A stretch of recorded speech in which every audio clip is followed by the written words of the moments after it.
here tonight. So if anyone is interested in purchasing a copy, it's $20 and we'll sign your copy for you. But otherwise, let's look at some historic pictures of Lake Ronkonkoma. Excuse me.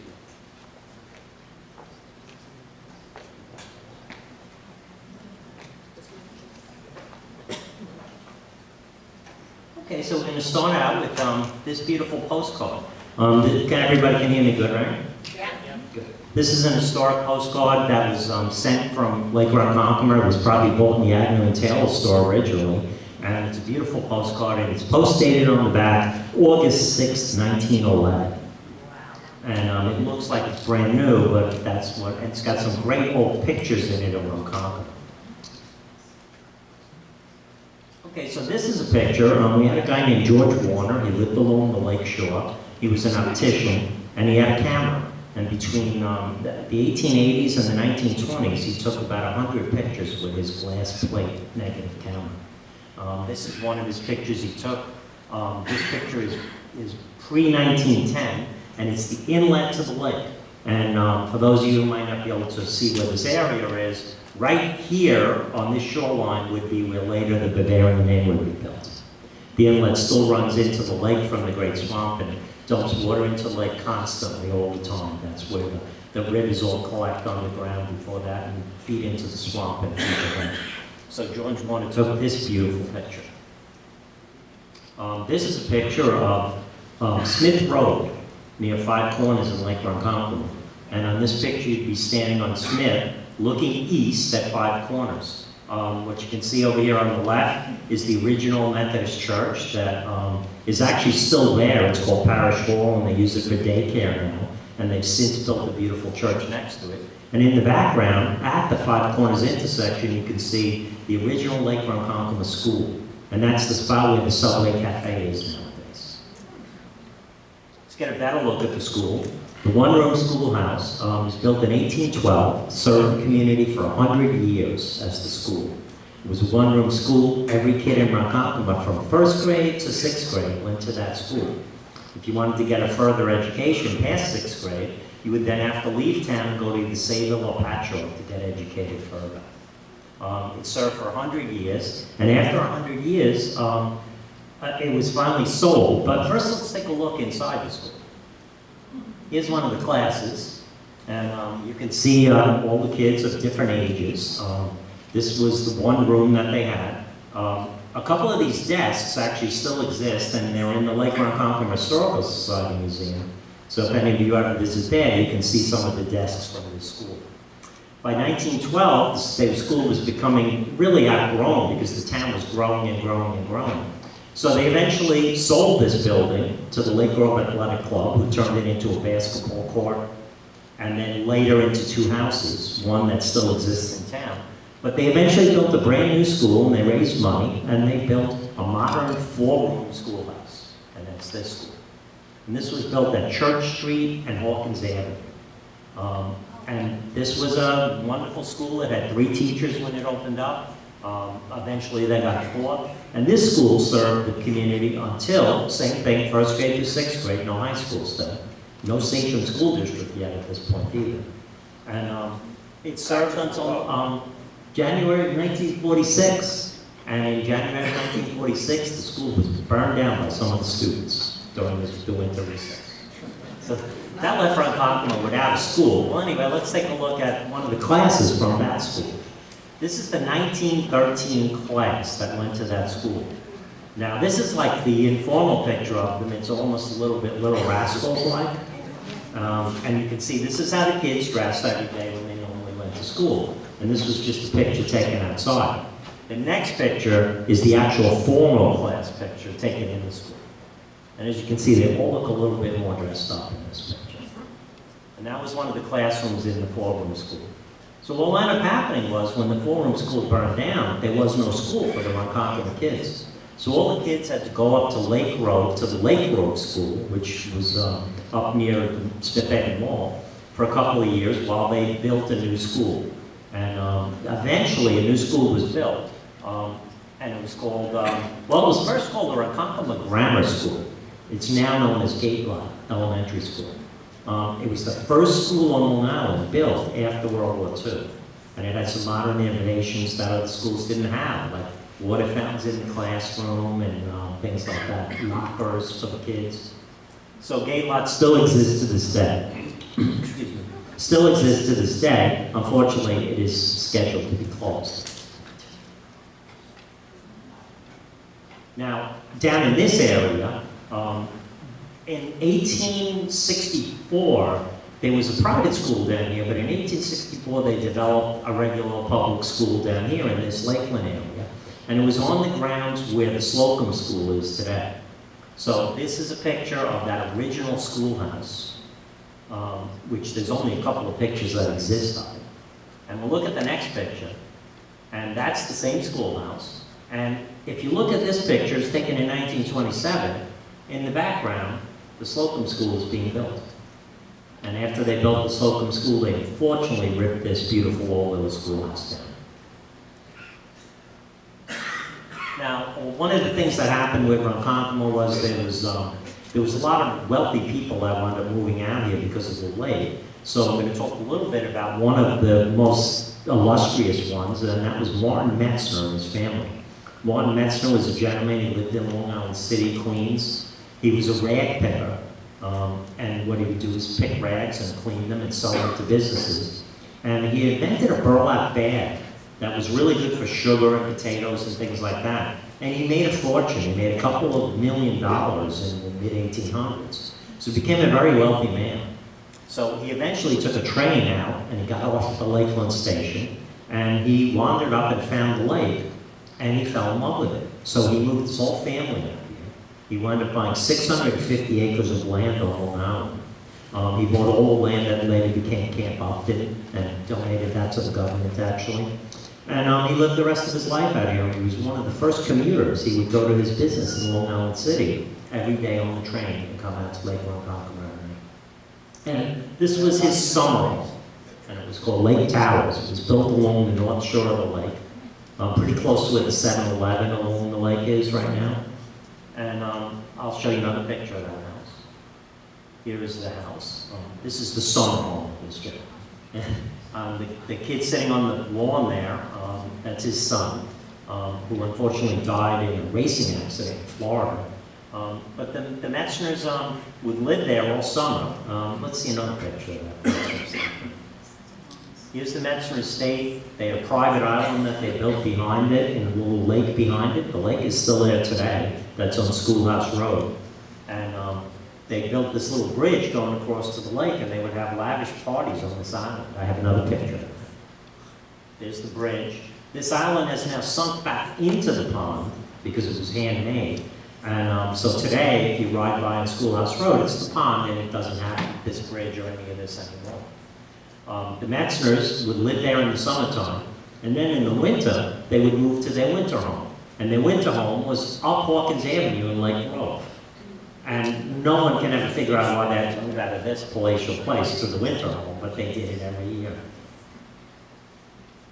Here's a typical Metzner party on the beach. This is the north side of the lake. This is around where the 7-Eleven is now. And the Metzers had a dock here. They had changing rooms and all kinds of things for their people. You can see the girls dressed in the typical bathing attire of the day. This was actually a postcard that came out. The Metzers were quite famous in their time. And the postcard makers who made postcards would actually make postcards at their events. We have another one. This one is made by the famous Smithtown photographer Robert Feather, and it's called The Carnival. And it's actually a carnival-type party that the Metzers held on the beach outside their house. You can see that same little changing house right there. And notice all the men have tops on because he's in a bathing suit. Men had to wear tops on their bathing suit back in those days. Now also, as well as the rich people, there was all the regular middle class or poor people who also used the lake. This is, I have a couple of albums, 3 pictures here from a photo album that Lori Hosapple gave to us, and we got some 1912 these pictures date from, and they're local people who were going along the west side of the lake, around where the Isletown Beach is now, except there was no beach at all there. She told me the story. cut through the woods, right down to the beach, and this was the beach for the local people. So here's a couple of the local girls. Here's another picture of the local people, and if you look in the background on this picture, that little structure and the structure over there, that's the Metzner's beachfront property from their summer home. And by 1912, the Metzners had built this changing room in the shape of a castle on the beach. It lasted there for many, many years. And here's that same group, the Metzner thing in the background on a rowboat. Now, that was the lake at that time. By the 1880s, this hotel opened. This hotel opened, and it was called the Lakefront Hotel.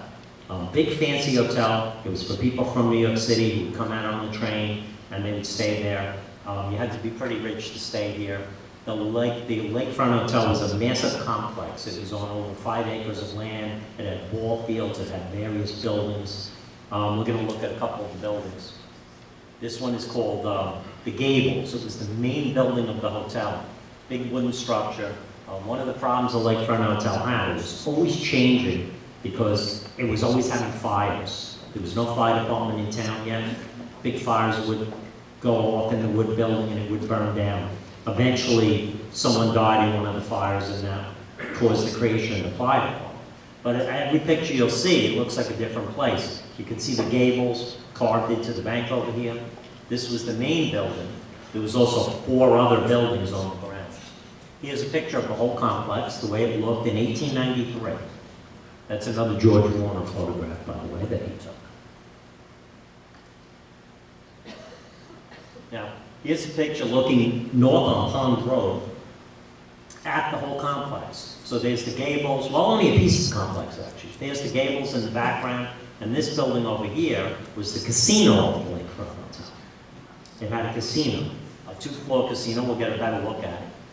Okay, the 2-floor casino was for the guests only, and the first floor was for the ladies. And the ladies could go down there, bring their kids there, they could do sewing or different activities that the ladies would like to do. And the second floor was the gambling for the men. And they had pool tables and various gambling games. One of the games they had in the Lakefront Hotel was a little glass kind of pop-o-matic thing, and it had dice in it. And people would come by all night and they would hit it and roll the dice. And if you won, if you got a certain number, you would win a prize, a small prize. A typical prize was a cigar.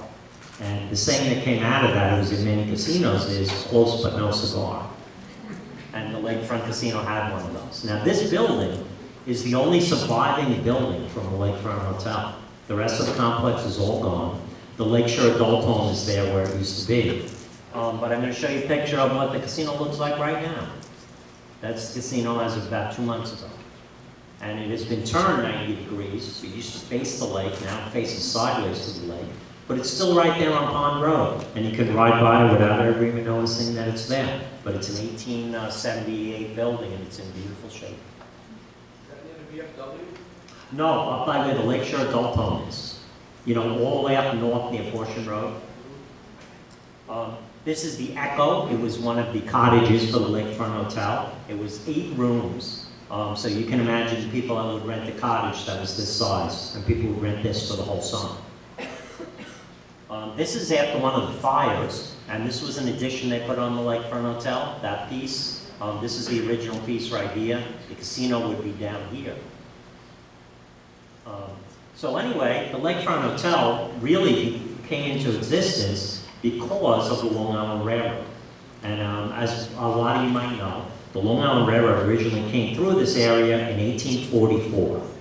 And in 1844, they opened the first station out here. They opened the Bohemia Station and a station called the Lake Road Station, which was at the corner of Lakeland Avenue and the railroad tracks. Not where the 7-Eleven is, but on the south side.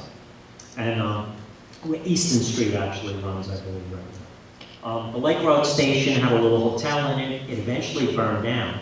And they moved the house from, I think, Bohemia up here, and that was this house, and that became called the Lakeland Station. It changed names, but it still had a little 4-room hotel in it. And until 1883, this was the station that would bring you to Ronkonkoma. there was a guy around the late 1840s, his name was Dr. Peck, and he was going to develop, his friend, a really good friend of Dr. Peck's, he was a Manhattan doctor, and a really good friend of his was the president of the railroad at that time. So he knew the railroad was being built out here. So he bought all the land up in that Lakeland area south of the railroad tracks there, and he was going to create this giant community there that was going to be this wonderful place where people could move to. But at the time, people didn't really believe that Long Island was good farmland, and he really never got it going. This is a postcard that he had made up of his view of what his community was going to look like. And this would have been at the corner of Lakeland and the railroad tracks. By 1851, Dr. Peck went bankrupt, and it never happened. But of course, once he went bankrupt, the whole land started being sold to other people, and as we all know, eventually the community developed down there. But it took a long time. This is Richard Wilhelm Newton. He was one of the Newton family of Lake Ronkonkoma. The reason I have him in this spot in the show is because he was the first taxi driver for Lake Ronkonkoma. And he used to go to the station with his wagon and pick people up off the train and bring them to the places they wanted to go. So he lived in Ronkonkoma though. So one of the things that he did, along with a couple of the other people like George Rayner in town, is he kept lobbying the railroad to move the station to Ronkonkoma so that it would be closer and people would have an easier ride. So eventually, in 1883, the railroad did just that. They closed down the Bohemia station to the east, and they built the Ronkonkoma station. And this is an early picture of the Ronkonkoma station. They ripped down the Lakeland station at that point. And this is a great early picture of the station.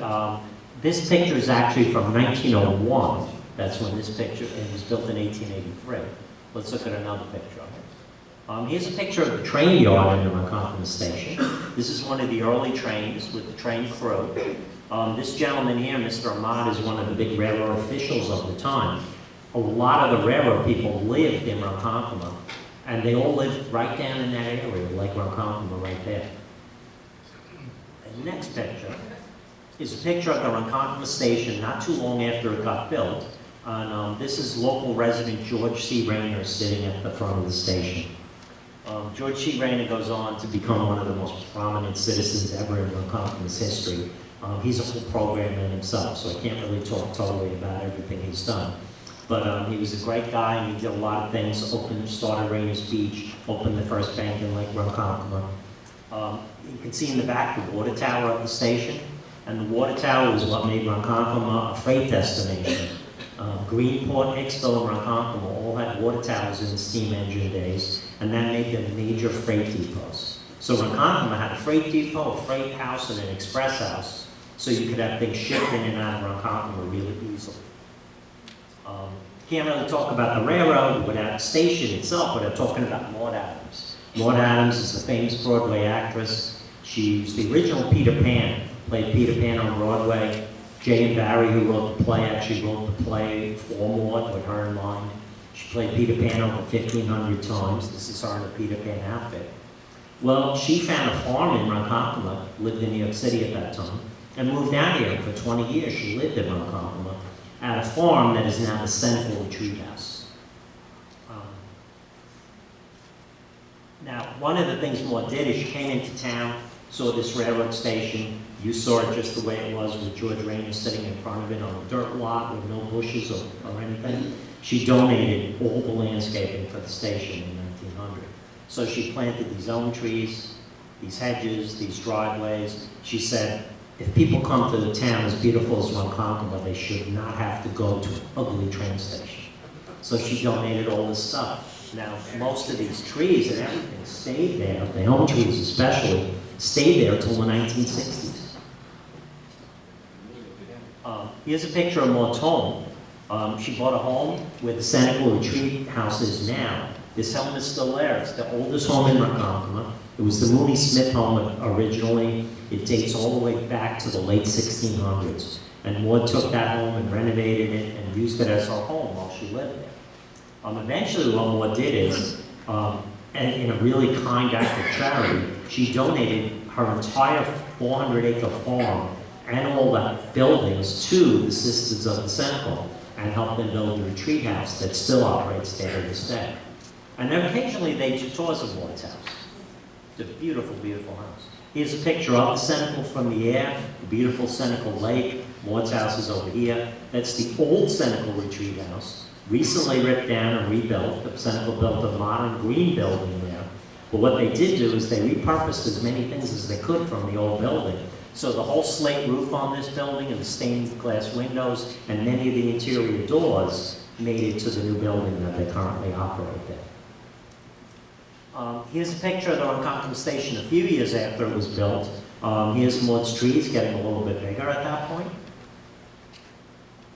Here's a later picture of one of the steamers. When the steam engines ran, they ran till I believe 1958. And here's one getting water. The water tower is on this side at that point, and this is feeding water to the train. And so the trains would have to stop about every 20 miles to get water, or else they couldn't keep operating. Now here's a picture of a train pulling into the Ronkonkoma station. There's the Ronkonkoma Avenue Bridge in the background. And this is a early 1950s picture, and here's the elm tree Maud planted. These trees were the trees she planted. Unfortunately, in 1962, the railroad cut those trees I'm showing you down to make more parking space for the train station. And none of them survived to this day. So what happened is when the railroad station came in 1883, Railroad Avenue developed a little business district. And at the time, a lot of wealthy people were riding the trains to come out here. So they built 4 fancy hotels along Railroad Avenue, and those were the original buildings that were there. And a general store also. This is one of the hotels. It was called George Gopal's Ronkonkoma House Hotel. Long gone, but it was a really fine hotel. You can't see it too well, but it has a neon sign up here that would light up at night. It had a cigar room, and you could get fine food there, and it was a really nice place to stay. And it was right across the street from the railroad station. Right near that was Becker's Hotel, another fancy hotel. You can see the beautiful building. The people are all posing out front. This building still survives today. If you go down by the railroad station, you come down Hawkins and you swing down, and you look down the first street to the side going west, which is Garrity Street. This is now a nondescript apartment building sitting on Garrity Street. And they've extended the front out, and the storefront, I believe the Subway, is right in that spot, right there. That was a beautiful place. The next one, this is a later picture of it, but this building was Miller's Hotel, a fancy little hotel. It eventually, by the time this picture was taken in the 50s, had become Crasdale's General Store. And it was a place where you could come, vacation at the lake, you could buy anything you wanted in this store, pretty much. If you look, it's got gas pumps, it sells cigars, it sells lawn chairs, it sells rakes, it sells food, it sells tires for your car, pretty much anything you could want. The building is still there actually today. It's got another storefront in it now. The fourth hotel we don't have a picture of. I've never seen a picture of it. And here's an old picture of Railroad Avenue. I bet a lot of you could look at that. You know, the barber shop just closed recently, and it's still there. And it really hasn't changed a whole lot in those years. But that's, of course, going to change very soon, you know, with the Tri-Tech project. Now, what happened is in 1934, that beautiful Ronkonkoma station burned down. And first, the Long Island Railroad, it was a fire, it was an electrical fire.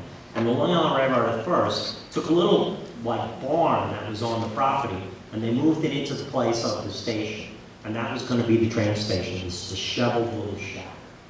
And the community was outraged. People would not use the new station. They called it the chicken shack.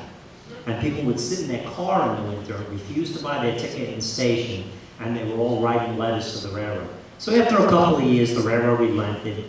They built this station, the brick station, on the same spot where the original one had been. The brick station served the community until about 1996 or 7, when the current station got built.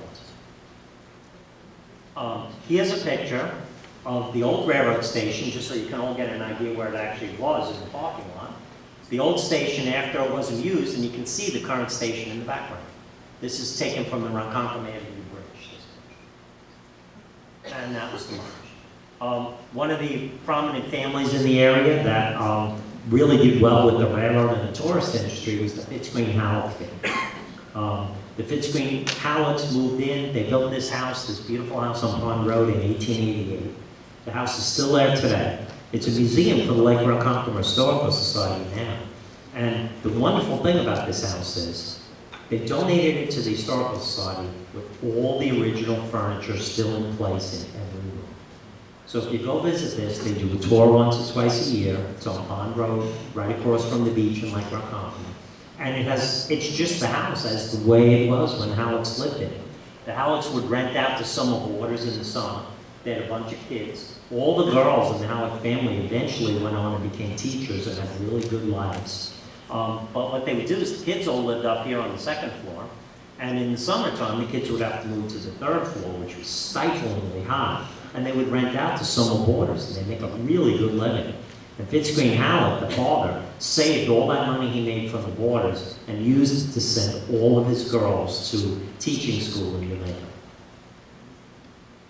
Now, one of the jobs Fitzgreen-Halleck did, he was a really amazing man.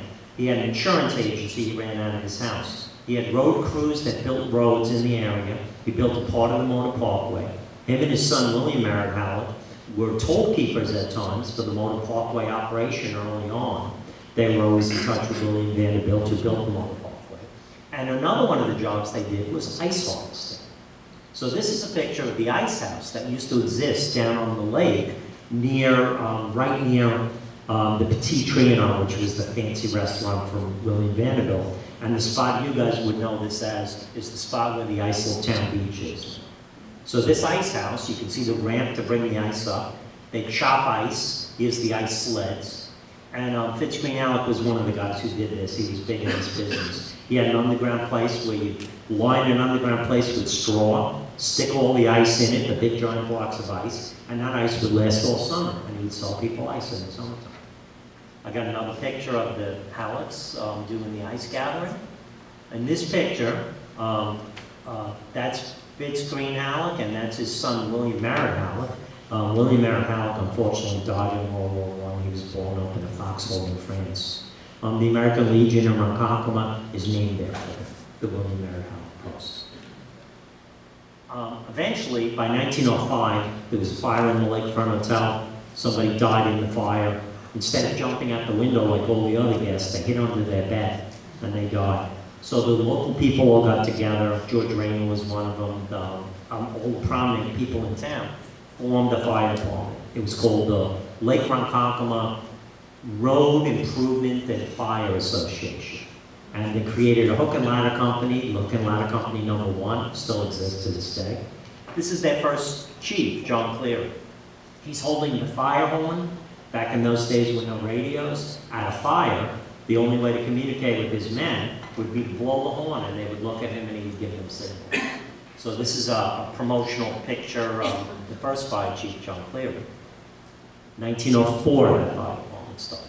Here is the first fire bell for Ronkonkoma. Now I know you guys in front of the Lakeland Fire Department have your fire bell like this hanging right out in front of the fire department.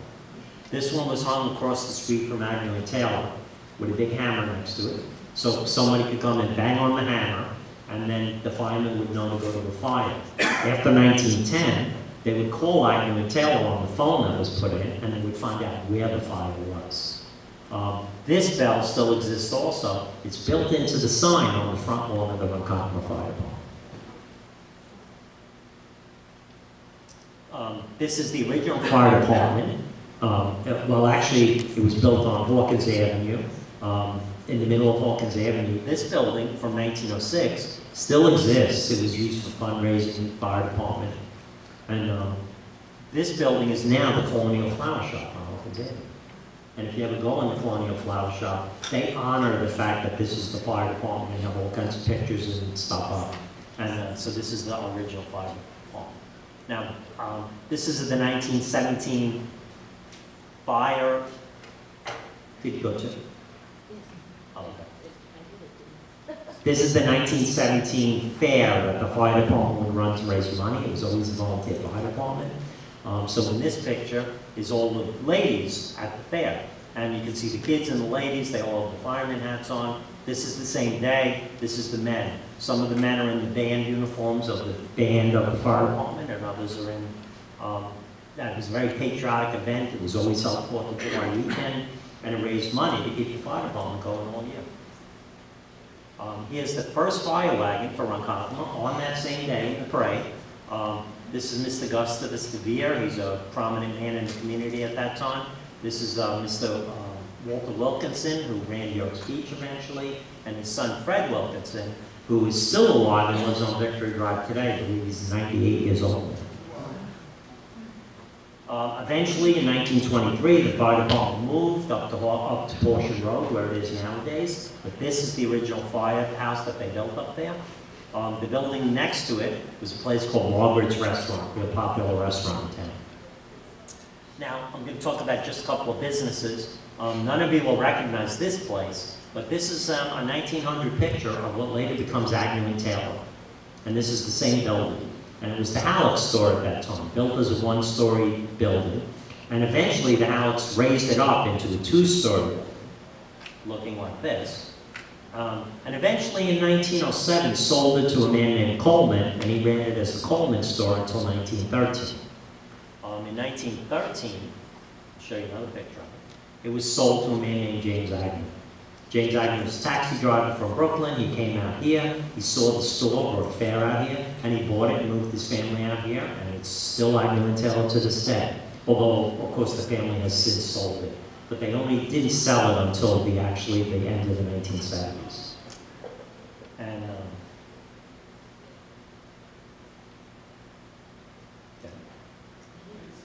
our last picture of Agnew and Taylor is a 1960 picture, and that's James Agnew and his two sons who ran the store for a couple of generations, all standing in front of their store. Really looks just like that today. They did all that expanding and put the apartments over here and did all that work. This is a place that was down, this is Roseville Avenue, believe it or not, early in the century. And this was a place called the Rose Garden, a little restaurant in Town, along Roseville Avenue. It's the only picture I've ever seen of this business, but it was a popular little restaurant on Roseville Avenue. This is a place down here where the Lakeland Fire Department is now, and this was Lou Badani's service station. Lou Badani was a Lakeland fireman for his whole life, a really well-loved guy in this community here, and this is his service station, which was not on the corner of Lakeland, but over where the firehouse is. Eventually they needed to do some improvements, so the people of town early in the century started doing some road improvements. The fire department had the road improvement division, so in 1903 they contracted to have a bridge built over the inlet. And this was the 16-foot bridge, and it lasted for many, many years. Today, if you drive over the same spot, you drive on Portion Road, and there's two big pipes under the road that you can't see that run water through the inlet into the lake. They also built at that time a bridge that would bring you south so you could go to Sago. And this was the Ronkonkoma Avenue Bridge. One lane each way, wooden bridge, went up like this and down like this. And anyone who has been on the old bridge in their lifetime, it lasted until the late 80s, knows how dangerous this bridge was. There's many, many accidents. It's since been replaced, of course, by the big modern four-lane bridge. At the end of the bridge, when you got to the south side, you came to the Shady Grove restaurant on Easton Street. Beautiful little restaurant, served you really good German food, great place, everybody loved the Shady Grove. Now 1911, cars started coming to the area because William Vanderbilt built the Motor Parkway from Queens to Lake Ronkonkoma. And it was early in the car era. It opened in 1911. When it opened in 1911, he opened this fancy five-star restaurant, Petit Trianon. This is a picture from opening day in 1911. This is the toll house for Motor Parkway, just up the hill from Roseville Avenue. This building still exists. It's been moved back off the road, but it's been heavily modified now, so it doesn't look like this anymore. This is a better picture of the Trianon restaurant, burned down in 1958. 30 guest rooms upstairs, a couple of lounges, five-star restaurant. All the rich people who come out from the city with William Vanderbilt and his crew of people, the early motorists, would all use it. 2 more. This is one of the dining rooms in the Petit Trianon at that time. You can see it's a real fancy place, and that's another one of the dining rooms in the Petit Trianon. Go to the last picture. Up. No.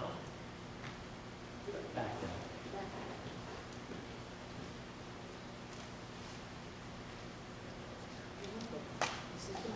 So anyway, what eventually wound up happening, because of what William Panico did, by creating this place where cars could come out here, it started the road towards Lake Ronkonkoma becoming the resort area that it became. Soon had 30 pavilions around the lake, thousands of people coming here every day. So what we're going to end with is just showing you a picture of what Isletown Beach was, and that was the Duffields Beach, and that was Duffields Pavilion. Actually stayed there until the 1970s before they replaced it when it became Isletown Beach. And for example, when I was a little kid and went swimming at the lake, that was the pavilion I used. But the pavilion here is a whole nother show, so that's our short history of Lake Ronkonkoma.